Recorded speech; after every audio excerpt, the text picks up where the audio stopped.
Hey everybody, thanks for tuning in.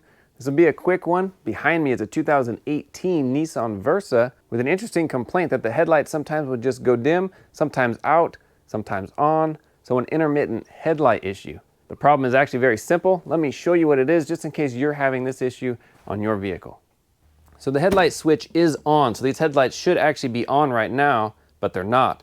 Now let me show you. I'm just going to wiggle the wire on the back on this one, and there it goes. Just turned on. I can wiggle a little, see how it goes dim, and then I can wiggle it and it'll go out. There it is. It's out, on, out, on. So now let me show you what it is. So this is the connector to the headlight bulb, and you can see it is just melted up. So this got a little overheated, melted the plastic, and so this connector is no longer making a good connection to the back of the bulb. The best way to fix this is to just cut it, put on a new harness connector, and you should be good to go. Let me show you the other side.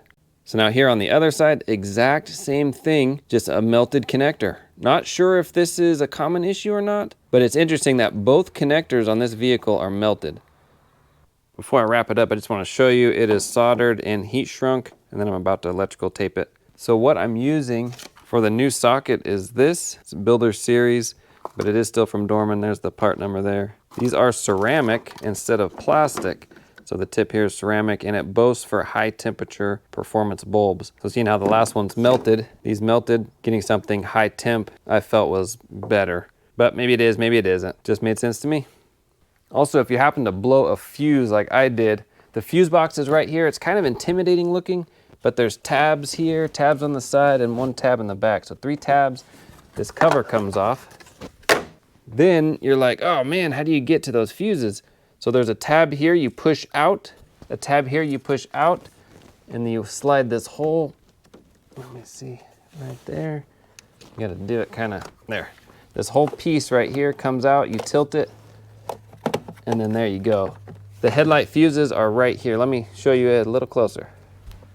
The headlight fuses are these 2 blue ones. They're 15 amp fuses. Whichever one you blew, just pull it out, put in a new one. So they look like special crazy fuses, but they're really not. If you look at a standard Mini, the width is the same, just the height is different. So you can use a Mini in this fuse box. You don't have to get these crazy short ones. So now putting it back, we just twist it around, angle it in, drops in until it clicks. That's it. Now we can put our cover back on. Drops in until it clicks. And that's it. All right, moment of truth. Let's turn the headlights on. There we go. Off, on, high beams, low beams, high beams, low beams. Wiggle, wiggle, wiggle. All right, nice. All right, there you go. This is just a quick video. Not sure if this is a common issue on these Nissans or not. The first one I've come across, but having that melted connector, of course, your headlights are gonna be intermittent and maybe not come on at all. So the best fix for this is just to get a new connector and solder it in. All right, thanks for watching. Like, subscribe. See you on the next one.